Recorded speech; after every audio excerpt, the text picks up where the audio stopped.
I've been lucky enough to see the new film, so thank you for that in advance. It's coming out next Friday. Two Faces of January. I mean, what was the? I guess when we started, it's like why this story? Why was this the story that you wanted to explore for your first film-length feature? Well, I read it at university a long time ago, and I sort of had this very naive notion that I'd leave and I'd be writing and directing my first film. Sort of within a year of leaving, I didn't work for about 4 years, and then when I did work, I was in TV, and so gradually, and then I thought, well, now I could get the rights for this, and they completely, they turned us down. And then years later, I did a deal with Miramax, and I thought, they'd be able to do it, and Harvey Weinstein wasn't at all interested in the book. Anthony Minghella and Sidney Pollack at one stage were going to produce it, and very sadly passed away, so it just kept on not happening, really, until finally 20 odd years later, Viggo Mortensen agreed to sort of play the lead, and it sort of started from there. Yeah. But it was a book that stayed with me all through those 20 years, and it didn't go away. I kept on rereading it and kept on thinking, this is the one I want to do. What was it about the book? Was it specific characters, relationships? It was really the characters, and particularly Chester's character, the character that Viggo Mortensen played, and it was. What struck me about the character was when I was reading the book, I kept thinking, I like him, no I don't like him, and I kept on shifting allegiances, and he kept on surprising me in the book because he was cruel one moment, then incredibly tender, then very jealous, and it doesn't say a lot about me, but I recognised bits of myself. I started to sort of see, that I could suddenly be very sort of nasty to my wife, having been incredibly nice to her the moment before, and with every relationship, and I think we all behave like that. To a certain extent, we sort of lurch from these moods much more quickly than sometimes films show us. I think we do, you can suddenly say a sentence and really hurt someone. That's something that Patricia Highsmith, who wrote the book, does incredibly well, I think, with all her writings, is she nails the man. She writes so brilliantly, those male characters. She gets men so well, and I think she gets the sort of admiration, but also the competition and that sense of trying to best each other the whole time, and it's incredible because she just gets that psychology, and it really is that's what struck me about the book, is like it's almost like someone's holding up a mirror, kind of going, you're like that some of the time, and you're like this some of the time, and it was incredibly intuitive, and especially for a crime book, she's always kind of considered as a sort of crime writer, but I think she's a great writer. I think regardless of the kind of genre she works in, I think she's one of the greats, and she doesn't always get credit for it. We've got a couple of clips from the film that we'd like to show you tonight. I'm going to show the first one right now, which is right bang at the beginning of the film. So we'll show the clip and we'll talk about it afterwards. Take a look at that view. Spectacular, isn't it? It was here, on the Acropolis Hill, that some believe Theseus' father, King Aegeus, looked out to sea, waiting for his son to return. See, Theseus had promised his father that if he defeated the Minotaur, he'd hoist a white sail on his ship as a tribute. But he was so excited to get back home, he forgot, and he flew the same black sail that he set out with. Well, thinking his son was dead, the heartbroken king flung himself onto the rocks below. Another victim of the cruel tricks gods play on men. Well, I hope you ladies brought your handkerchiefs, because the next thing you're about to see has been known to make some weep at first sight. Follow me. Completed in 438 BC, the Parthenon. From the Greek word parthenas, meaning virgins. The ancient Greeks were masters of deception. Even though the base of the Parthenon appears straight to the naked eye, it is in fact completely crooked. Indeed, if one were to leave one's hat on one side of the temple steps, it would vanish altogether when viewed from the other. You're making this up. No, only one way to find out. Oh. Wanna try it? All right. Come on. All right, you go on down there. I'll put the hat right here. Off you go. I hear that. Is this far enough? That's perfect. Oh my God, you're right. Really? No. Oh, jeez. I think that scene, it gives you such an insight into those characters immediately. I mean, Oscar Isaac, an incredible actor, who you worked with on Drive, obviously. well, as we go through the film, the relationship between his character and Vigo's, it's electric. There's an amazing spark between them, trying to better each other, trying to kind of outdo each other. Was that instant between the pair of them? Well, it was. It's because it sort of fitted. It's a sort of father-son relationship of sorts, but the two of them as actors as well. They came. It was because in a way Oscar's the young rising star, Vigo's the established star, and initially it was very much, Vigo. Sort of everyone, Oscar treated him with respect and this, and he was like the hero. And what would you do, Vigo? And this and that. And then slowly, as we kind of carried on filming, Oscar sort of found his macho side sort of came out a little bit.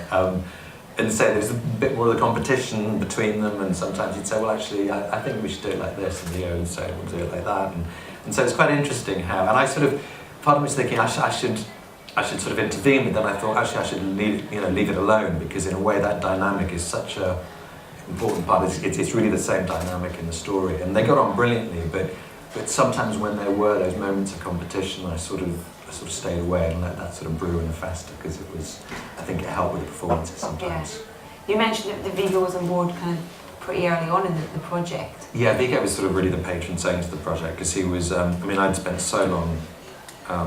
To answer your first question, it was so long to get the whole thing going, and then I'd given the script to my agent at WME in the States, and really sort of that period where you're sort of thinking about who I can send it to and things like that, and then suddenly I got a call saying, well, Viggo Mortensen's read it and he's interested, but he'd obviously like to meet you because you haven't directed before, etc., etc.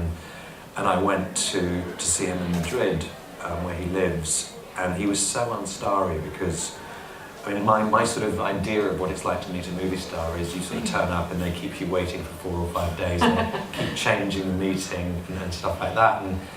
And he came and met me at my hotel. He sort of walked from his house to the hotel. And then sort of went out for dinner, and I was obviously going to take him out, and he was no, you've come to my city, so. And he was just a really great host and a very gracious, lovely man. And then at the end of it he said, well, I'm happy for you to direct as long as you do it, properly with the right budget and with the right people and sort of Godspeed.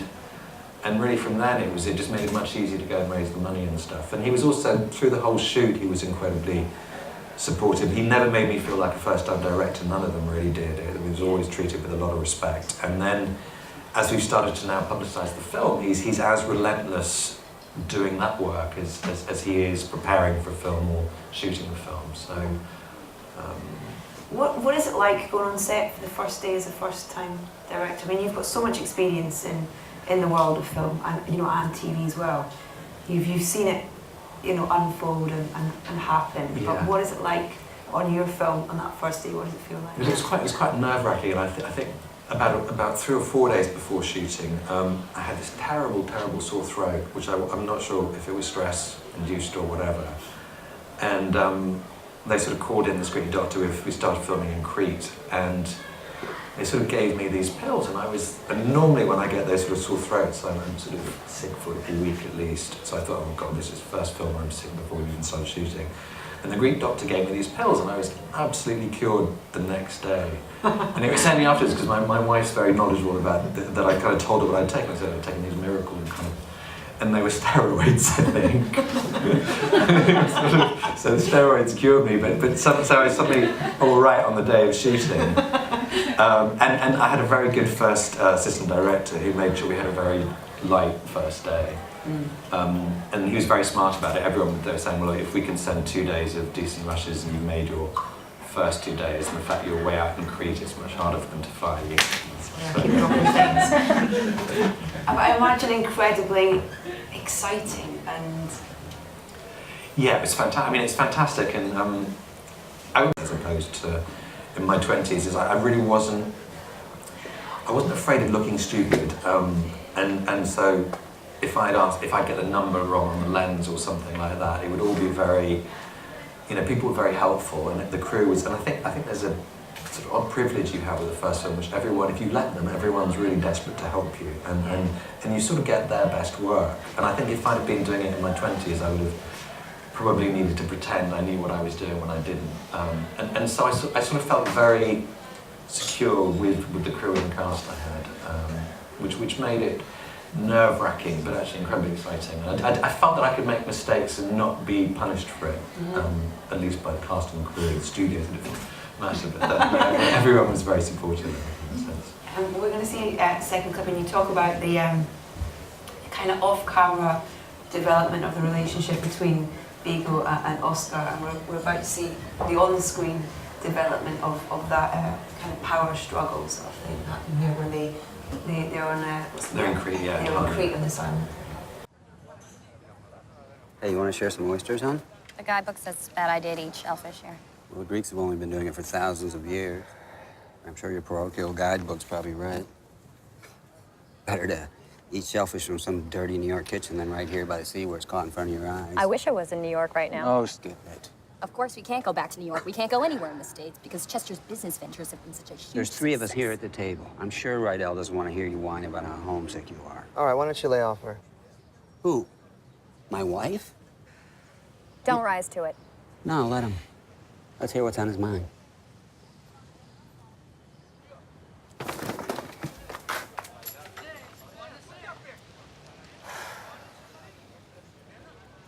Don't you ever speak to me like that again. Or what? See, now I just see them speaking to each other like that off camera. Yeah, no, but it was often with the blocking actually, because I sort of found it was one of those things that I being a paranoid first-time director, I'd storyboarded literally the whole thing, and sort of learned very quickly that it's ridiculous to try to get actors to do that. So I gave up very quickly, and then I often found that if I, particularly with Oscar, if I suggested something, he'd say, well, how about we do it this way? And so I sort of had to let him go first, and then sometimes it was great because there was a lot of freedom. Sometimes there was obviously competition in terms of who should go where and stand there, Yeah. and this and that. So it was but actually I quite liked that. I sort of quite liked that dynamic in terms of that collaboration in terms of, you know, I'd say for example, you know, why don't you sort of lie down on the bed as you're thinking, and Oscar or me would say, well actually I don't do that. When I get depressed I go and stand by a window. So I think bringing their personality and the way they are and their specificity to those parts, I think becomes really helpful. Yeah. And that was one of the things I'd sort of learned, and particularly as a writer where you sort of control things pretty much as you're, you know, I think as a director and a first-time director I found that really being able to absorb other people's ideas and also to use that was really important, particularly when you have such great actors. Yeah. Can we talk a bit about the screenwriting specifically? Yeah, because I've heard you talk in incredibly kind of passionately and eloquently about how screenwriters can sometimes not get the credit they're due in terms of it's not just about the words. And Drive's a great example, I think. I heard you talk about where, you know, that opening scene where there's the car chase, yeah. and there's just no dialogue. No, but it's about 6 or 7 pages of screenplay. I mean, and it's sort of, so I think that's the sort of dialogue I find interesting, which is really dialogue that sets up the reactions and the close-ups in terms of, you know, if it's a scene between two people, like you could hear a wife on their phone sort of talking to the lover, and then they go in the very next scene they're talking to the husband, and they can talk about anything. And what you're really interested in is her face and his not knowing and his face, and that sort of, and I think that's why what I love about film is that ability to almost go into people's minds and thoughts, and dialogue isn't a huge part of that. I think dialogue sets that up. And there are brilliant dialogue writers like Tarantino who the dialogue becomes the art, but I think for me it's so much about storytelling in pictures, and I, as a screenwriter, need to write that down. I sort of have to, you know, even if the director shoots it differently, I feel I need to describe what the room looks like, what they're wearing, because all those things I think contribute to character. Yeah, and with them, you know, in the films that you've been involved in with really writing the screenplay, have those been quite collaborative? You know, have you been involved? Have you been? Because sometimes the screenwriters are involved, sometimes they're not. I mean, it's funny because the ones I've worked on, which I've written from scratch, have been quite collaborative, and the relationship with the director is really important. But but the ones where I've come in and done rewrites, it's a whole different thing. Where, for example, like I did a few months' work on Snow White and the Huntsman, but I was literally writing out storyboards at one stage because they were already so far advanced with that film that I came on very late, and it was, you know, I was thinking, well, why are you paying me to write out storyboards that you've already storyboarded? And it's sort of because it has to be on the page, and so that sort of collaboration is. I mean, I think on the big studio movies, the collaboration can become almost like taking dictation, because everyone has such a clear idea of, you know, it's such a machine in a sense. But I think with the independent films, I think the collaboration is such an important part of it, and particularly the collaboration with directors and you know, because in a way they go off and shoot it. And I remember I used to always fight the directors, like on Jude with Michael Winterbottom, I was constantly saying, well, why don't we do this and do that? But it was sort of pointless because they're the ones, it has to make sense for them to go and shoot it. So I sort of still argue and argue my point, but the moment they start shooting, then I kind of back them as much as I can. You're kind of observing though from afar, making notes for yourself. In terms of, you know, directing and yeah, yourself. It's funny because as a writer, I was much more precious about lines of dialogue. And then I sort of realised that actually, on the day, as long as the intent of the scene is there, if an actor sort of makes the line their own and they suddenly find a different way to phrase it, it often improves it. And I sort of learned that a lot, sort of directing, is just let them know again if they wanted to improvise something. Yeah. And it kind of gave it a spontaneity and a freshness, then great.